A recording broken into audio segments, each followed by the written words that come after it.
Hello children, welcome to the channel H2O the A to Z of chemistry. हम पढ़ रहे हैं CBSE class 8 का chapter metals and non metals.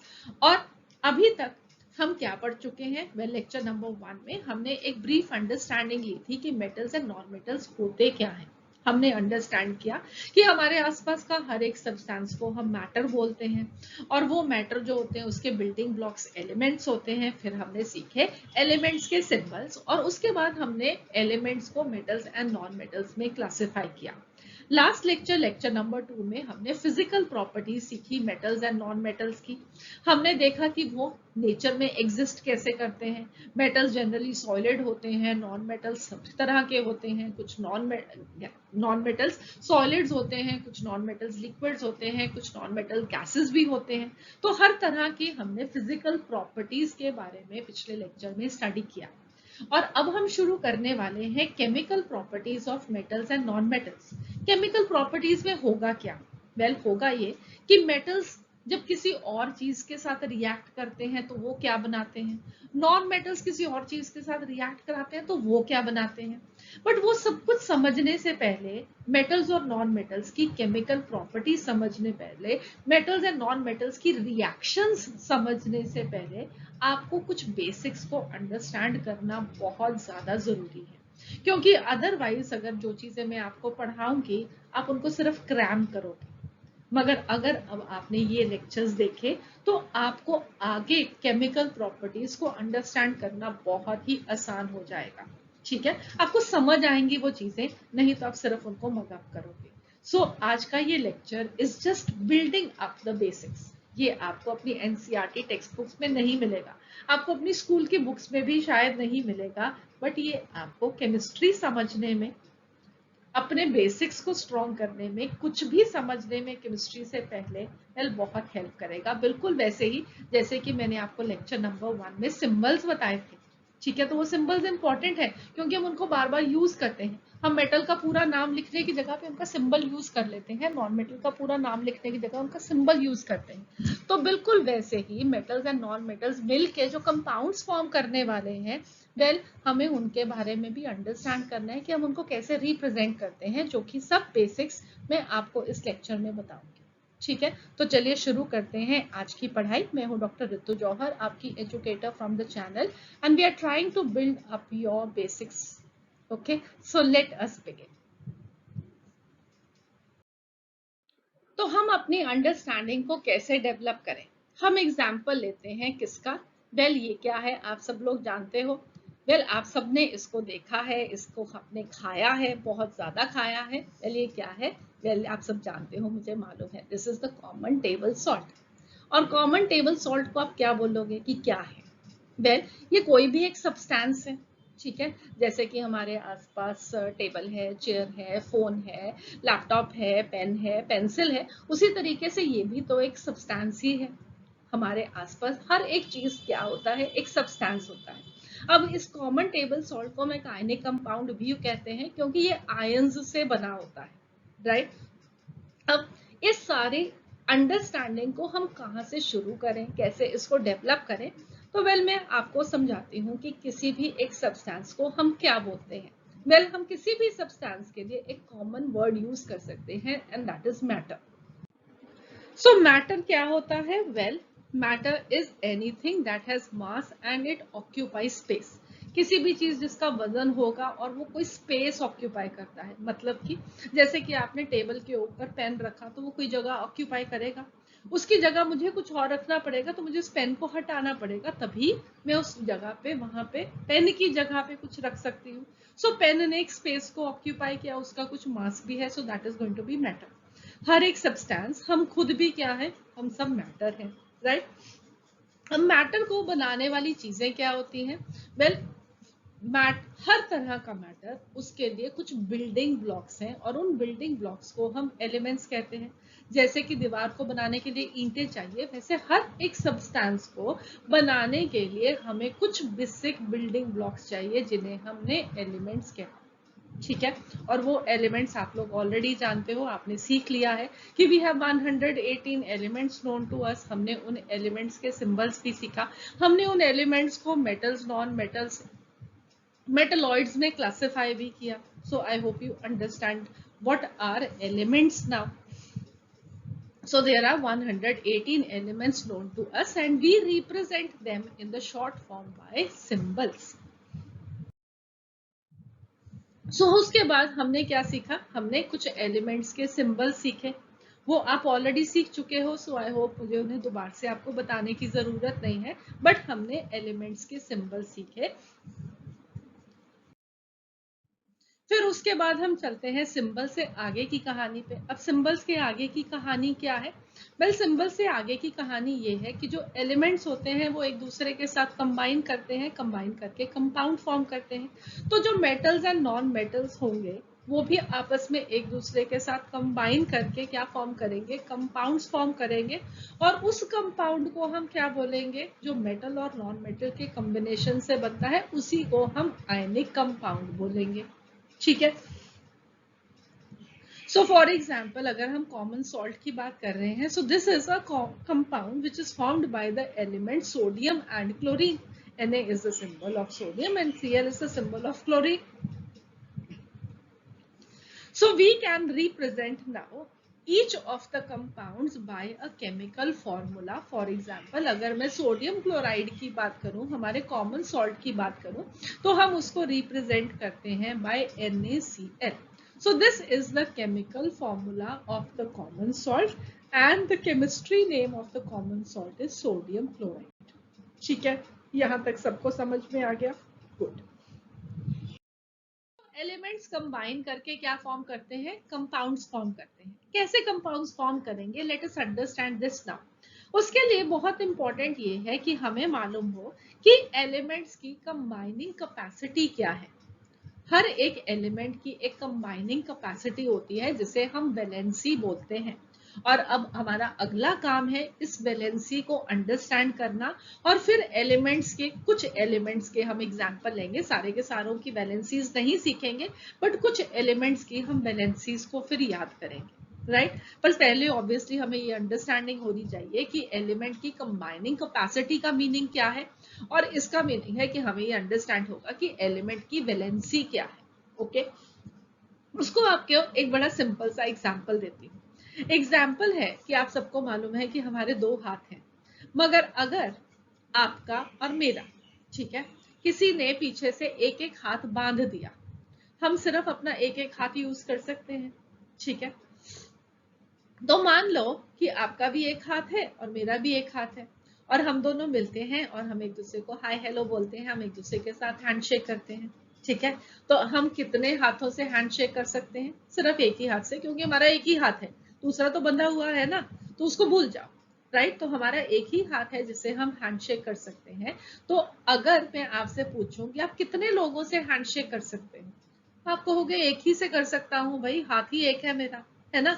तो आप क्या हो, आप हो सोडियम और मैं हूं क्लोरीन, और हम दोनों के पास एक एक ही हाथ है, और हम दोनों ने अपना हाथ आगे बढ़ाया, एक दूसरे के साथ हैंडशेक किया, और हम दोनों के बीच में फ्रेंडशिप होगी और हमारा कंपाउंड बन गया, दैट इज सोडियम क्लोराइड. ठीक है, तो हमने सोडियम क्लोराइड कैसे बनाया, सोडियम का एक हाथ यूज करके और क्लोरीन का एक हाथ यूज करके. इसका मतलब ये है कि वेल, अगर कोई ऐसा पर्सन हमारे पास आ जाए जिसके दोनों हाथ खुले हों, ठीक है, हमारा तो एक एक ही हाथ खुला था, मगर ये बीच वाला जो पर्सन है इसके दोनों हाथ खुले हैं, तो ये तो दो तरफ हैंडशेक कर सकता है ना, ये इधर भी हैंडशेक कर सकता है, ये इधर भी हैंडशेक कर सकता है. इसको दो लोग मिल गए, इसने इसको भी हाय हेलो बोल दिया, इसको भी हाय हेलो बोल दिया. तो वेल, अब ये वाला जो पर्सन है इसके हैंडशेक करने की कैपेसिटी कितनी है, इसकी हैंडशेक करने की कैपेसिटी 2 है. ठीक है, तो ये दो लोगों से हैंडशेक कर सकता है. इसलिए अगर मैं फॉर एग्जांपल इस वाले पर्सन का नाम रख दूं कैल्शियम Ca, तो इसकी अब हैंडशेक करने की कैपेसिटी 2 है. इसने अपने एक साइड पे क्लोरीन को हैंडशेक किया, एक और क्लोरीन आया, इसने उसके साथ भी हैंडशेक कर लिया. ठीक है, तो अब यहां से हम क्या कंक्लूड कर रहे हैं कि सोडियम की हैंडशेक करने की कैपेसिटी थी 1, उसकी कंबाइनिंग कैपेसिटी है 1, उसकी वैलेंसी है 1. कैल्शियम की हैंडशेक करने की कैपेसिटी थी 2, उसकी कंबाइनिंग कैपेसिटी है 2, उसकी वैलेंसी है 2. क्लोरीन की हैंडशेक करने की कैपेसिटी है 1, क्लोरीन की कंबाइनिंग कैपेसिटी है 1, क्लोरीन की वैलेंसी है 1। ठीक है, तो कितने एटम्स के साथ वो और जुड़ सकता है, ठीक है, वो उसको हम क्या बोलते हैं, उसकी कंबाइनिंग कैपेसिटी, या हम उसको बोलते हैं उसकी वैलेंसी। ठीक है, समझ में आया आप लोगों को? So what is valency? The combining capacity of any element that is called as its valency. So sodium has valency 1, chlorine has valency 1, calcium has valency 2, and you have to learn the valencies of some other elements also. So this is a list जहां पे हमने कुछ elements लिखे हैं, उनके सामने उनके symbols लिखे हैं और उसके बाद उनकी वैलेंसीज भी लिखी हैं। सो हाइड्रोजन का सिंबल होता है H, उसकी वैलेंसी है 1। ठीक है, वो सिर्फ एक ही हैंडशेक कर सकता है। सोडियम इज Na, उसकी वैलेंसी है 1। पोटाशियम इज K, उसकी वैलेंसी 1। कैल्शियम की वैलेंसी 2, जिंक की वैलेंसी 2, मैग्नीशियम की वैलेंसी 2, एल्यूमिनियम की वैलेंसी 3। कार्बन की वैलेंसी है 4, नाइट्रोजन की वैलेंसी है 3, फास्फोरस की वैलेंसी है 3, ऑक्सीजन की 2, सल्फर की 2, क्लोरीन, ब्रोमीन और आयोडीन की है 1। ठीक है, तो ये कुछ वैलेंसीज हैं जो कि आपको जरूर याद करनी है, और जैसे जैसे हमारी और लर्निंग बढ़ेगी हम और वैलेंसीज को याद करते जाएंगे, बट इतना बेयर मिनिमम है हमारा शुरू करने के लिए। अब यहां तक एल्यूमिनियम तक प्लीज डू रिमेंबर कि ये सब क्या है, ये है मेटल्स। और उसके बाद कार्बन से लेके आयोडीन तक ये सब क्या है, वेल ये सब है non metals.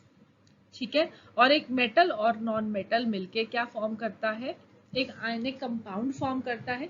Ionic compound form करने के लिए उसको सबसे पहले आयंस फॉर्म करने होंगे। अब वो आयंस कैसे फॉर्म करता है, उसके लिए एक और अंडरस्टैंडिंग को डेवलप करते हैं। सो अब हमने ये अंडरस्टैंड कर लिया कि एलिमेंट्स जो होते हैं वो सारे ही सारे मैटर के, हर एक सब्सटेंस के बिल्डिंग ब्लॉक्स होते हैं। एलिमेंट्स मिलके एक दूसरे के साथ कंबाइन करके कंपाउंड्स फॉर्म करते हैं, और हर एलिमेंट की एक कंबाइनिंग कैपेसिटी होती है जिसे हम वैलेंसी कहते हैं।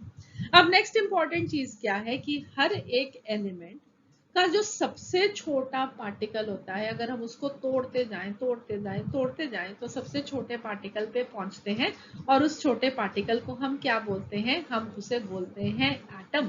और हर एक एलिमेंट सेम ही तरह के एटम से बना हुआ होता है, उसके अंदर millions and millions of atoms present होते हैं और सारे एक ही तरह के होते हैं। तो अगर मैं सोडियम एलिमेंट की बात करूं तो सोडियम एलिमेंट में एक तरह के एटम्स, क्लोरीन एलिमेंट की बात करूं तो क्लोरीन में एक तरह के एटम्स। ठीक है, और जब ये एक कंपाउंड फॉर्म करते हैं तो अब कंपाउंड का सबसे छोटा क्या होता है, उसको हम मॉलिक्यूल बोलते हैं, राइट। और मॉलिक्यूल, एक कंपाउंड के अंदर सब एक ही तरह के मॉलिक्यूल्स भी प्रेजेंट होंगे। बट अभी मुझे क्या समझाना है आपको कि हम एटम्स के आयंस कैसे फॉर्म करते हैं।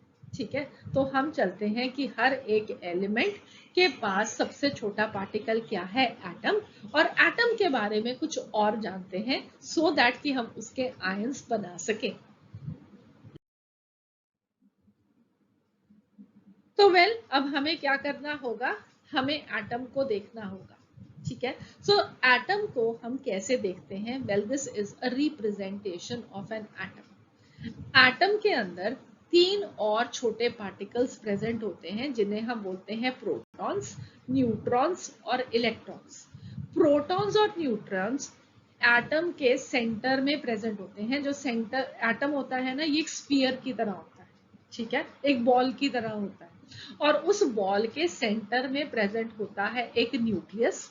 न्यूक्लियस में प्रेजेंट होते हैं प्रोटॉन्स और न्यूट्रॉन्स, और उनके आसपास चक्कर लगाते हुए प्रेजेंट होते हैं इलेक्ट्रॉन्स, जो कि एक फिक्स्ड पाथ के ऊपर चक्कर लगाते हैं, और फिक्स्ड पाथ को हम बोलते हैं ऑर्बिट।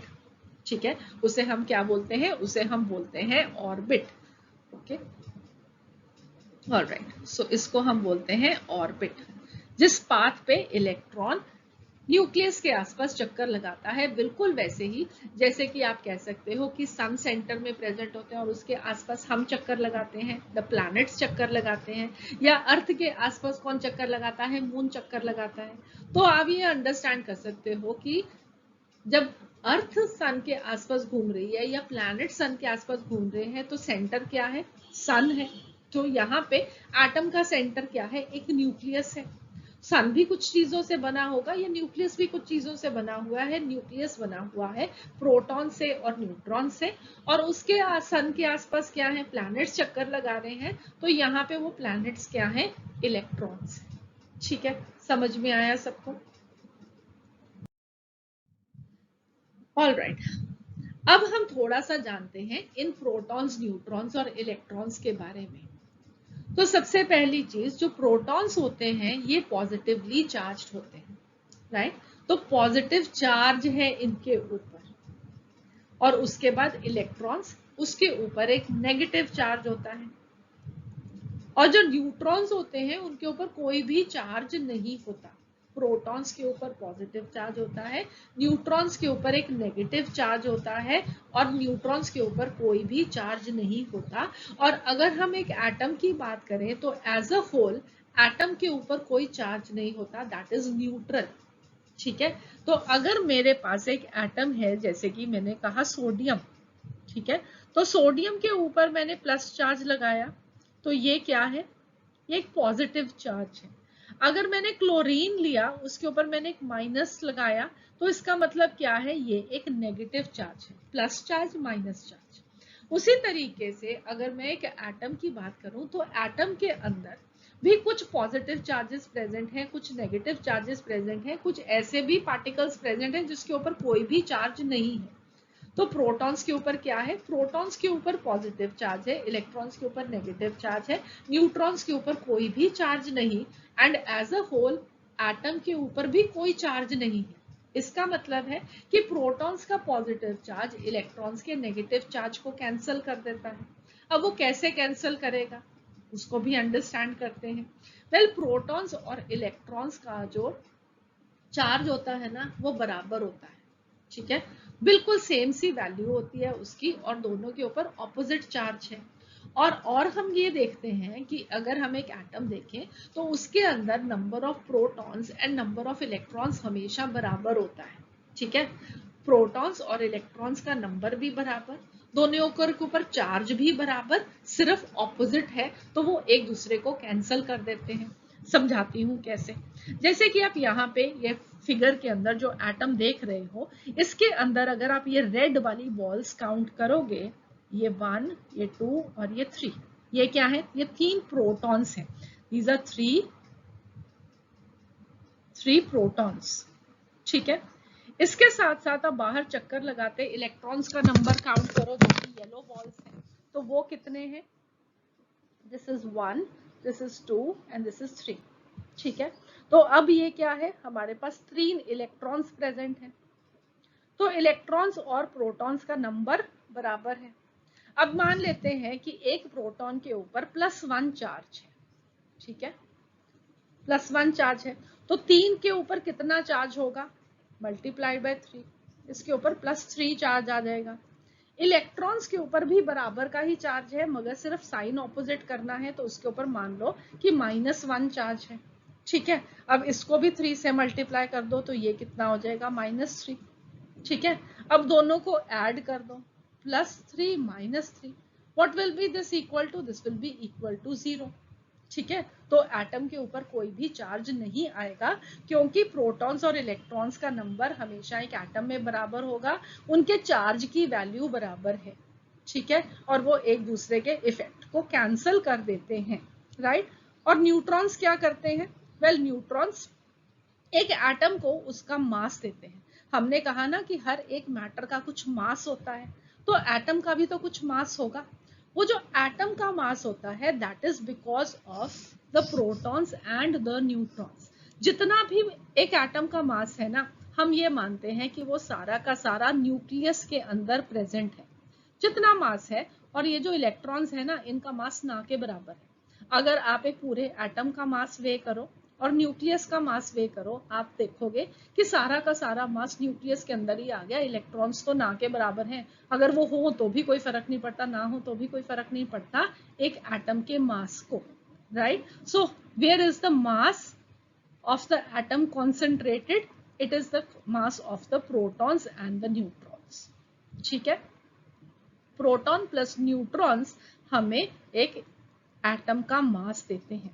इन सब चीजों के बारे में हम अगेन डिटेल में डिस्कस करेंगे जब हम स्ट्रक्चर ऑफ एन एटम को और डिटेल में पढ़ेंगे। अभी तो हम सिर्फ अपनी बेसिक्स को थोड़ा सा अच्छा बनाने की कोशिश करें सो दैट कि हम अपने बाकी के कंसेप्ट्स को अच्छे से सीख सकें, ठीक है। सो अब हमें क्या सीखना है? हमने तो अब ये सीखना है कि एक एटम आयन कैसे बनाता है सो दैट कि हम एक आयनिक कंपाउंड बना सकें। तो एटम जो होता है ना, वो जब अपने इलेक्ट्रॉन्स को लूज करता है या गेन करता है तब वो जाके एक आयन बनता है, ठीक है। एटम अपने जब एटम्स को या गेन करता है या लूज करता है तो वो एक आयन फॉर्म करता है। अब अगेन आपके दिमाग में ये भी आ सकता है कि वो अपने प्रोटॉन्स और न्यूट्रॉन्स को क्यों नहीं लूज करता, ठीक है। तो वेल प्लीज अंडरस्टैंड दिस कि सबसे बाहर क्या है, इलेक्ट्रॉन्स प्रेजेंट है। तो एक एटम के लिए अपने इलेक्ट्रॉन्स को लूज करना या गेन करना आसान होता है, न्यूक्लियस में बैठे हुए प्रोटॉन्स और न्यूट्रॉन्स को गेन या लूज करना डिफिकल्ट होता है, ना के बराबर होता है, ठीक है। इसलिए एक एटम बहुत आसानी से या एटम इलेक्ट्रॉन्स को गेन कर सकता है या लूज कर सकता है, और वो क्या कर रहा है उसके अकॉर्डिंगली हमारे पास पॉजिटिव या नेगेटिव आयंस बनते हैं, ठीक है। तो जब एक एटम इलेक्ट्रॉन को लूज करता है तब वो फॉर्म करता है एक पॉजिटिव आयन या कैटायन। अब आप पूछोगे ऐसा क्यों होता है मैम, तो उसका भी एक आंसर है। उसका आंसर क्या है आपको बता देते हैं। अभी हमने कहा कि ये वाला जो एटम जो आपकी पिक्चर में है उसके पास कितने इलेक्ट्रॉन्स हैं? उसके पास 3 इलेक्ट्रॉन्स हैं, उसके पास 3 इलेक्ट्रॉन्स हैं, ठीक है। अब मान लो उसने अपना एक इलेक्ट्रॉन लूज कर दिया, तो अब उसके पास कितने इलेक्ट्रॉन रह जाएंगे? मैं उसके लिए ई लिख रही हूँ, ठीक है। तो उसके पास 2 इलेक्ट्रॉन रह जाएंगे। उसके पास प्रोटॉन्स कितने हैं? प्रोटॉन्स तो उसके पास पहले भी 3 थे, अब भी 3 है ना। अब एक इलेक्ट्रॉन पे कितना चार्ज हमने बोला था? -1, -1 इंटू 2, ये कितना बन जाएगा? -2। प्रोटॉन के ऊपर कितना चार्ज बोला था? +1 इंटू +1, ये कितना बन जाएगा? 3। 3 - 2 क्या रह जाएगा? +1 रह जाएगा ना, राइट। अब मेरे पास ये वाला जो एलिमेंट है इसका जो भी इसका सिंबल क्या है? वेल जिसके पास 3 प्रोटॉन्स होते हैं वो वाला एलिमेंट होता है लिथियम, Li, राइट। तो ये जो लिथियम है, अब ये एटम नहीं बचा, उसका एक इलेक्ट्रॉन चला गया है और अब उसके पास प्रोटॉन्स का नंबर एक ज्यादा रह गया ना। तो हम उसको एक ज्यादा प्रोटॉन को कैसे रिप्रेजेंट कर रहे हैं? बाय अ प्लस साइन, ठीक है। अब ये क्या बन गया? Li पॉजिटिव, उसके पास एक +1 चार्ज ज्यादा है then the number of electrons, और अब ये क्या बन गया है? ये बन गया है एक आयन। और एटम ने क्योंकि इलेक्ट्रॉन लूज किया है तो इलेक्ट्रॉन को लूज करने के बाद अब वो क्या बन गया? वो बन गया एक पॉजिटिव आयन या वो बन गया एक कैटायन, ठीक है। ऑलराइट, अब उसके बाद दूसरी पॉसिबिलिटी क्या हो सकती है? दूसरी पॉसिबिलिटी ये हो सकती है कि एक एटम अपना इलेक्ट्रॉन गेन कर ले। अगर एटम एक इलेक्ट्रॉन गेन कर ले, ऑल्दो ये वाला जो एटम है लिथियम का, ये इलेक्ट्रॉन गेन करने की टेंडेंसी नहीं रखता, ये लूज करने की इसको इच्छा होती है।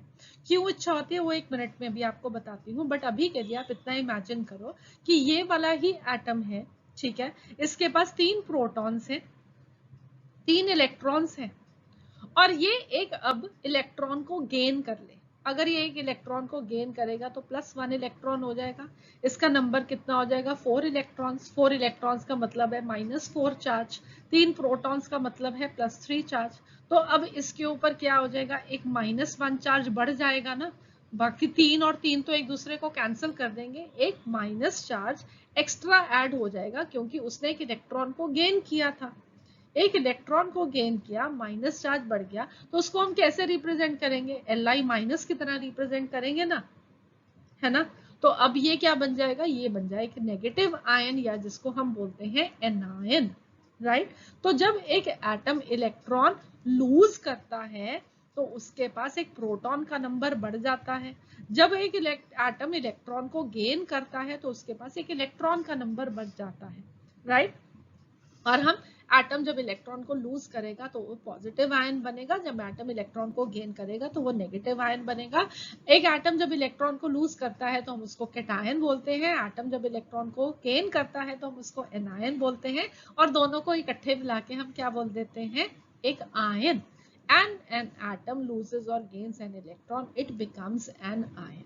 ठीक है, so I hope this is clear.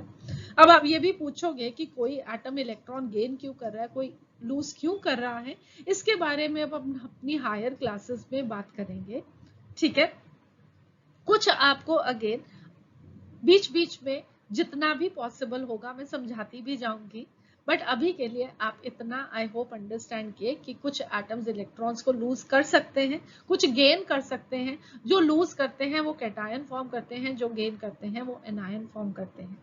और यहाँ पे एक चीज और बता सकती हूँ कि जो मेटल्स होते हैं वो इलेक्ट्रॉन्स को लूज करने की टेंडेंसी रखते हैं, और जो नॉन मेटल्स होते हैं वो इलेक्ट्रॉन्स को गेन करने की टेंडेंसी रखते हैं।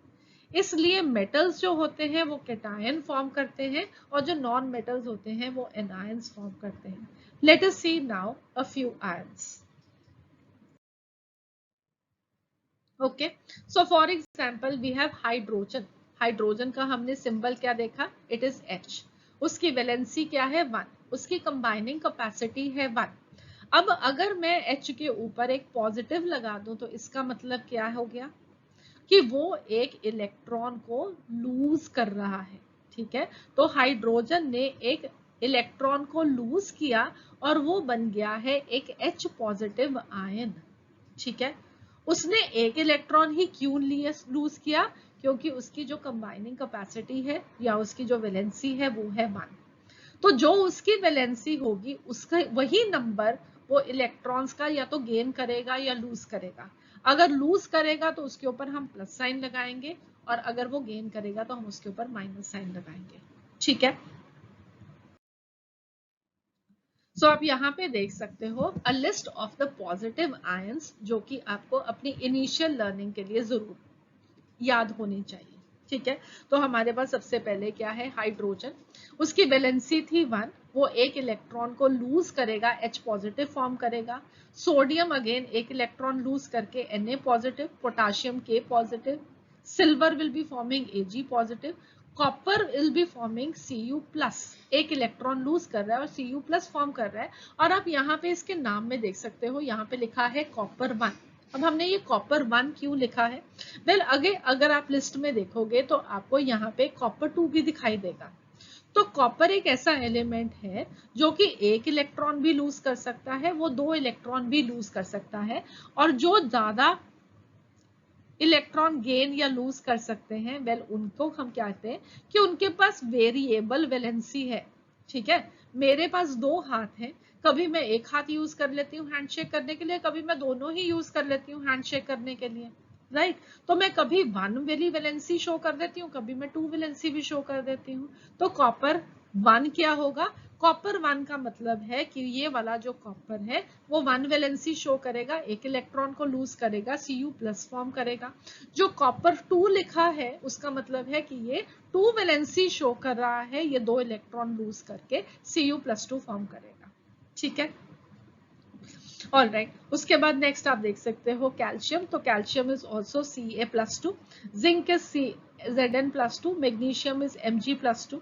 अगेन अगर आप आयरन को देखोगे तो आयरन के आगे 2 और 3 लिखा है, इसका मतलब है कि आयरन के या 2 हाथ हैं या 3 हाथ हैं। कितने हैं? 3 हाथ हैं उसके, मगर वो कभी 2 यूज कर लेता है, कभी वो 3 यूज कर लेता है। तो आयरन की भी वेरिएबल वैलेंसी है, या वो 2 की वैलेंसी शो करेगा या वो 3 की वैलेंसी शो करेगा। अगर 2 की वैलेंसी शो करेगा तो Fe+2 होगा, अगर वो 3 की वैलेंसी शो करेगा तो Fe+3 होगा, और एल्यूमिनियम इज ऑल्सो Al+3, ठीक है। तो ये कुछ बेयर मिनिमम है जो कि आपको आयंस याद करने हैं। तो पहले क्या याद करना है, उनके सिंबल्स याद करने हैं, फिर आपको उनकी वैलेंसी आ गई, तो वैलेंसी आपको पता है कि अब इतना नंबर इलेक्ट्रॉन्स का वो लूज करके आयन फॉर्म करेंगे, तो वो आप उसको प्लस के साथ नंबर को लिख के उसके सुपरस्क्रिप्ट पे राइट आप उसको यहाँ पे लिख दोगे and it will be representing the ion of that particular element. ठीक है, समझ में आ गया सबको। नेक्स्ट एग्जांपल है हमारे पास क्लोरीन।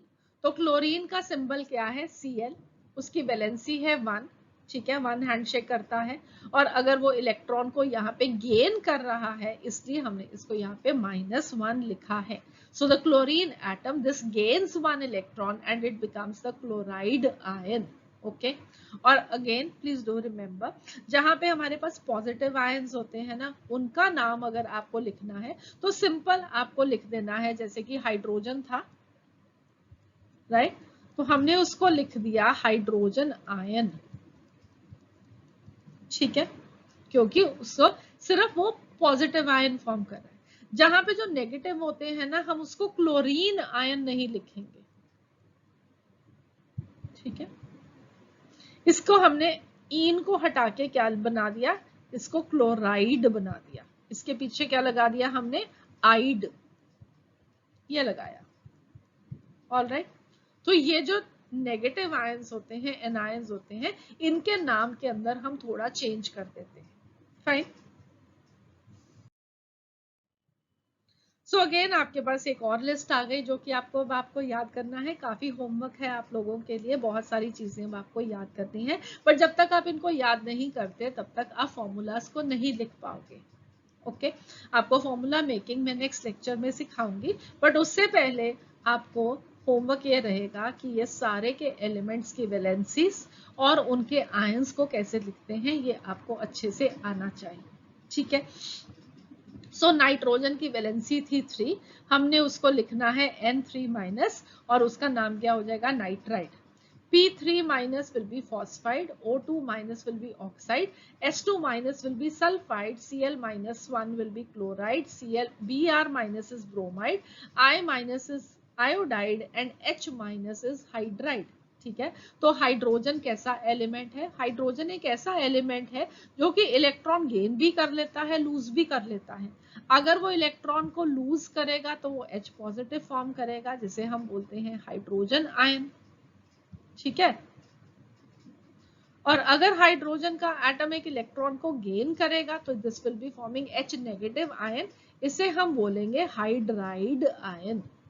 आइड लगाया है पीछे सब में, आप देख सकते हो, nitride, phosphide, oxide, sulphide, chloride, bromide, iodide, hydride. ठीक है, समझ में आ गया आप सबको। सो ये अब आप लोगों का होमवर्क है कि आपको इन सबको याद करना है। सो नेक्स्ट अब हमने सीखना है the list of the poly atomic ions, वो ग्रुप ऑफ एटम्स जिनके ऊपर एक स्पेसिफिक चार्ज प्रेजेंट होता है और वो हम कैसे रिप्रेजेंट करते हैं। ठीक है, तो प्लीज डू रिमेंबर कि ये जो आयंस होते हैं जिनके ऊपर प्लस या माइनस चार्ज प्रेजेंट होता है, वेल हम उनको रेडिकल्स भी बोल सकते हैं। कई जगह पे आपको ये रेडिकल लिखा हुआ दिखाई देगा, फिर आप कंफ्यूज हो जाओगे कि रेडिकल क्या होता है, तो इन्हीं आयंस को हम रेडिकल्स भी बोलते हैं। ठीक है, अब अगर हमारे पास एक सिंगल एटम हो, वो एक आयन फॉर्म करता है, जैसे कि हमने कहा कि Na पॉजिटिव है, राइट, Na पॉजिटिव क्या हो गया, सोडियम का एटम था, उसने एक इलेक्ट्रॉन को लूज किया, तो ये एक ही एटम है जो कि इलेक्ट्रॉन को लूज कर रहा है, तो वेल हम इसको क्या बोलेंगे, इसको हम बोलेंगे एक सिंपल रेडिकल। मगर जहां पे हमारे पास एक ग्रुप ऑफ एटम्स आ गया, वो एक आयन की तरह बिहेव कर रहा है, तो हम उसको बोलेंगे एक कंपाउंड रेडिकल। ठीक है, एक सिंगल एटम जब ग्रुप ऑफ के ऊपर चार्ज होगा तो हम उसको बोलेंगे सिंपल रेडिकल, एक ग्रुप ऑफ एटम्स के ऊपर अगर चार्ज होगा तो हम उसको बोलेंगे compound radical. Okay, so here we have now all the ions that you have to learn. अब यहाँ पे क्या है, सबसे पहले अमोनियम आयन, इनके नाम याद करने जरूरी हैं आप लोगों के। Ammonium ion is NH4 positive. ठीक है, तो ये एक ग्रुप ऑफ एटम्स है जिसके ऊपर +1 चार्ज है। Hydroxide OH-1, nitrate is NO3-1, nitrite is NO2-1। अब यहाँ पे भी आप देख सकते हो कि ये वाले जो दो आयंस हैं, ये वाले जो दो आयंस है नाइट्रेट और नाइट्राइट, इन दोनों में फर्क क्या है? दोनों के पास पहली बात है सिमिलैरिटी क्या है, दोनों के दोनों में नाइट्रोजन और ऑक्सीजन प्रेजेंट है। एक में ऑक्सीजन का नंबर ज्यादा है, एक में ऑक्सीजन का नंबर कम है। हमेशा याद रखना कि अगर आपको के पास एक ऐसा आयन हो जिसमें दोनों एलिमेंट्स सेम है, उनमें से एक ऑक्सीजन है और एक कोई दूसरा एलिमेंट है, उस केस में अगर आपके पास जिसका भी ऑक्सीजन का नंबर ज्यादा है उसके पीछे आप लगाना 8, और जिसका नंबर कम है जिसपे उसके पीछे लगाना 8। ठीक है, तो हमारे पास है NO3- नाइट्रोजन और ऑक्सीजन। तो हमने पहले क्या लिखा, हमने पहले नाइट्रोजन का नाइटर लिखा, ठीक है, और उसके पीछे क्या लगा दिया, 8 लगा दिया। और NO2- में एक ऑक्सीजन का नंबर कम है तो 8 की जगह पे क्या लगा दिया, 8 लगा दिया। ठीक है, तो जिसके पास ऑक्सीजन का नंबर ज्यादा वो 8, जिसके पास ऑक्सीजन का नंबर कम वो 8। अगर आपके पास एक ऐसा एलिमेंट हो जो कि ऑक्सीजन के साथ एक आयन फॉर्म कर रहा है, जैसे कि ये CO3 2-, अब कार्बन का ऑक्सीजन के साथ एक ही आयन है, ठीक है, जिसमें कार्बन का नंबर सेम हो। ठीक है, एलिमेंट का नंबर सेम होना चाहिए, सिर्फ ऑक्सीजन का नंबर वेरी कर रहा है। तो मेरे पास कार्बन विद 3 ऑक्सीजन वाला एक ही आयन है, ऐसा नहीं है कि मेरे पास एक कोई CO2 हो, ऐसा या कुछ नहीं है। ओके, सिर्फ मेरे पास कार्बन, एक एटम कार्बन के साथ 3 एटम कंबाइन करके बनने वाला ही एक आयन है, और इसलिए इसके नाम में आप कार्बन का पीछे क्या लगा दोगे, 8 लगा दोगे। ठीक है, अगर वो एक ही कंपाउंड रेडिकल फॉर्म कर रहा है तो 8 ही लिखना है। अगर वो 2 फॉर्म कर रहा है तो जिसमें ऑक्सीजन का नंबर ज्यादा है उसके लिए आप 8 यूज करो, और जिसमें ऑक्सीजन का नंबर कम है उसके लिए आप 8 यूज करो, और आपके नाम याद हो गए। ठीक है, अब कार्बन के साथ हमारे पास एक और आयन है, मगर उसके अंदर 2 कार्बन के एटम है और 4 ऑक्सीजन के एटम है, 2- चार्ज है, इसे हम बोलते हैं ऑक्सलेट। ये आपको याद करना पड़ेगा।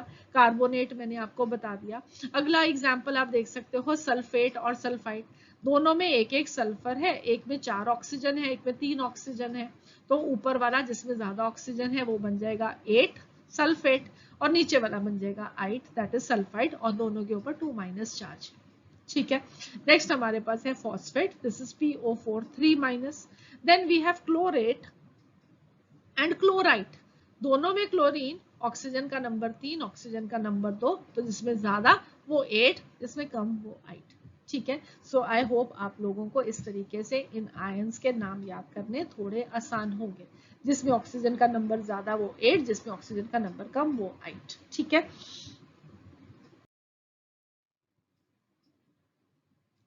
सो अब हमने क्या सीखा है, हमने सीख लिया है एलिमेंट्स के सिंबल्स, हमने सीख लिया है कि एलिमेंट्स के एटम्स में से जब हम इलेक्ट्रॉन्स को निकालते हैं तो वो कैटायंस फॉर्म करते हैं, जब वो इलेक्ट्रॉन्स को गेन करते हैं वो एनायंस फॉर्म करते हैं। तो नेक्स्ट काम आता है उनको कंबाइन करके कंपाउंड फॉर्म करना, और उस कंपाउंड को एक केमिकल फॉर्मूला से रिप्रेजेंट करना। ठीक है, सो केमिकल फॉर्मूला क्या होता है, well chemical formula of a substance is the symbolic representation of a chemical substance. ठीक है, जैसे कि वाटर को हम रिप्रेजेंट करते हैं by the chemical formula H2O, and table salt that is sodium chloride, इसको हम रिप्रेजेंट करते हैं by the chemical formula NaCN। Right, अब हम इन आयंस को यूज करके कैसे केमिकल फॉर्मूला को फॉर्म करते हैं, कैसे हम वेरियस एलिमेंट्स के केमिकल फॉर्मूलाज को लिखते हैं, इसे हम नेक्स्ट लेक्चर में सीखेंगे। So that would be all for this lecture. हम अगले लेक्चर में फिर से मिलेंगे और हम और बेसिक्स को अंडरस्टैंड करेंगे, so that we can understand the chemical properties of metals and non metals. और अगले लेक्चर में हम क्या अंडरस्टैंड करेंगे, हम अंडरस्टैंड करेंगे कि हम केमिकल फॉर्मूलाज को कैसे बनाते हैं, हम कैसे केमिकल फॉर्मूलाज लिखते हैं फॉर द वेरियस कंपाउंड्स जो कि हम मेटल्स और नॉन मेटल्स से बनाएंगे। तो चले मिलते हैं अगली बारी। अगर आपको ये वाले लेक्चर्स अच्छे लग रहे हैं तो please do subscribe to the channel and click on the like link also. उससे हमें मोटिवेशन मिलती है और आपके लिए अच्छा कंटेंट डेवलप करने के लिए। तो चलें मिलते हैं अगली बारी। Bye for now.